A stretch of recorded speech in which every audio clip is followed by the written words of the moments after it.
Hey, okay, quick, rough, and to the point. Here is the basic overview of the Radical Honesty, Family Honesty Workshop. You get a group of people together that want to try to be completely honest with each other, understanding that a lack of honesty about common issues to human beings is one of the biggest problems in our lives, that we're not sharing our troubles.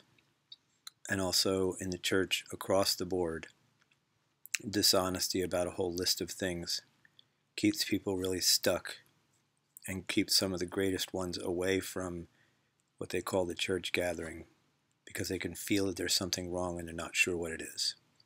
So real quick, here's the honesty workshop. 1, a family storytelling time where you ask six questions and each person gives a little quick story answer. You're getting to know one another. 1, what is a favorite place that you've been to that you would go back to, or that you would take us all to visit? Even a little place like your favorite little place to go fishing by the side of a lake or something like that. A favorite place.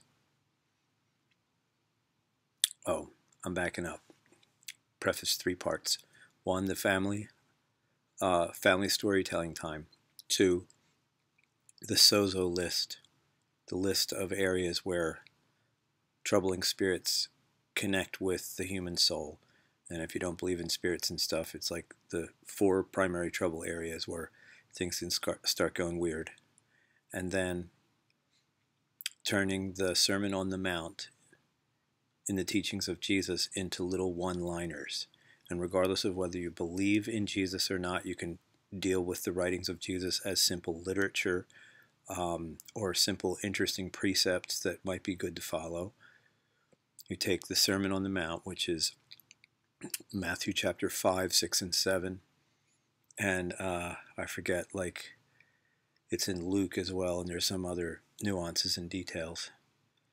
But you take the Sermon on the Mount and you take each one of the precepts and you turn them into little one-liners, which means like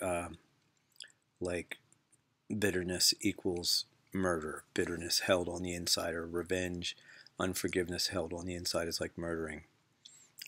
Okay, so the family storytelling time is favorite place, a scariest time in your life, a special person that did or taught you something,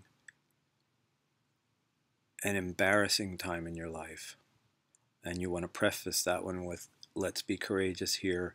We're probably going to end up talking about naked things or sexual things or that kind of stuff.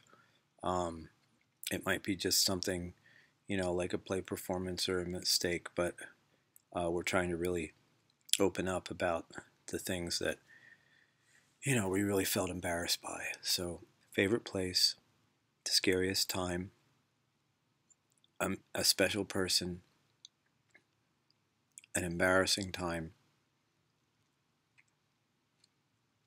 a most supernatural experience, like meeting a long lost friend or being guided somewhere, or a healing or a dream that was revealing something that came true, a most supernatural time, and then lastly, a happiest time. That's 6 things. There's 4 positive ones and there's 2 kind of negative ones. 6 things. And then the sozo list, the areas where bad repetitive behavior begins or afflicting spirits can connect in. Hatred and bitterness or revenge attitude can bring in a trouble spirit. Hatred, revenge, bitterness, unforgiveness,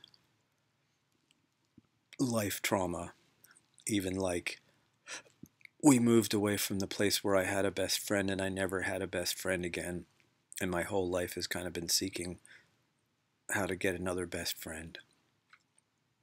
So bitterness, unforgiveness, revenge, life trauma of any sort,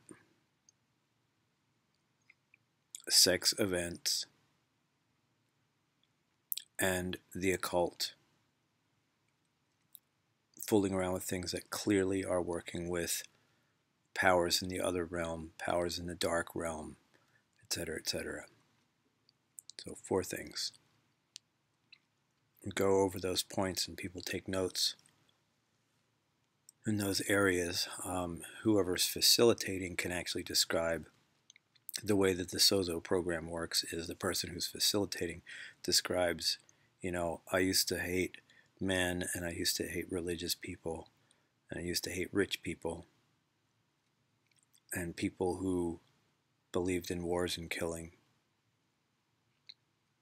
Life trauma was my parents didn't tell me who my daddy was, and they were hiding from me for 24 years, and it caused weird things to happen. Sex events, well, I was enticed to do things when I was about 4 or 5 years old, and that did affect me, even though they stopped.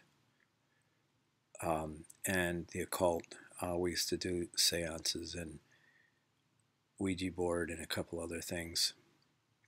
I used to be really stuck on horoscopes for a long time. And then the Sermon on the Mount, the one-liners on the Sermon on the Mount. Once you've gone through all these things with a little bundle of people, they've really opened up about some primary life issues. And then it becomes a lot easier to begin maintaining things like, I feel like I'm getting into an obsession with a person on the web, or I feel like I'm stuck in my video games and I need somebody to help me stay out of them. I feel angry and bitter towards a person. I don't know how to get out of it. Maybe I need prayers to break a demon off of me, or I need help speaking forgiveness over the person or something like that. And that way you can set up your little group and begin having 20-minute honesty throwdown times where there's no crosstalk, there's no counsel, there's no interactive evaluations. Each person is just laying down the ways that they disappointed themselves, or if you're allowed to talk about the God stuff, how they feel like they disappointed God or disobeyed God or their parents or something like that.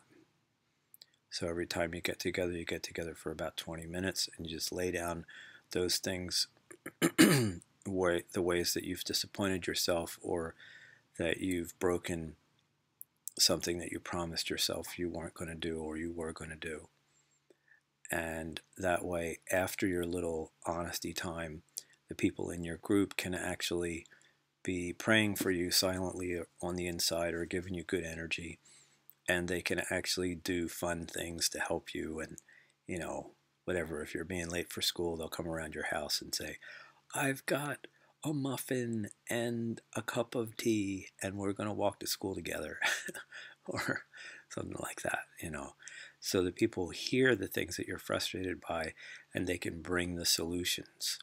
And even their inner thoughts about you are actually protecting you. People don't realize how much happens on the inside when you're caring for people. So that's the purpose, to have 2 little 20-minute honesty times a week with your little group of people, elders and youngers, male and female. There's no new mistakes under the sun, and it actually really helps for the men and the women to understand where one another's fears or sadnesses or failures are. So that's a tiny quick overview on the Radical Honesty Project workshop.